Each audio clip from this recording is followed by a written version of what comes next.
تعالوا بقى اوريكم طريقة جيلي سهلة وبسيطة ومن غير ما تشتري اي باكيت من بره. معانا هنا مية الكركديه، ايوه مية كركديه منقوعة من بالليل، ومعايا هنا معلقة ونص جيلاتين. هنضيف طبعا في النص الجيلاتين، والكوباية التانية هنحسبها على جنب. هنحطهم في الميكرويف لمدة 15 ثانية ونرجع نوريهولكم. بصوا كده بعد ما داب معايا، او على النار عادي بس على النار هادية.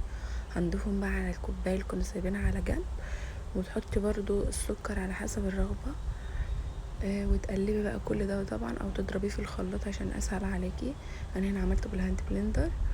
وطبعا هنحط بقى ايه في القوالب زي ما انتوا شايفين، ونحطه في التلاجة 4 ساعات ل6 ساعات. هتلاقوه زي الجيل بتاع بره بالظبط. وعلى فكرة ممكن تعملوه بأي مية، يعني ممكن بمية عصير برتقال، أو مثلا مريندا أو بيبسي، هيبقى زي الجيلي بالظبط. وهتدعولي. طبعا انا حبيت اوريكم فكرة، انا عملت جربت المريندا، كانت تحفة بجد.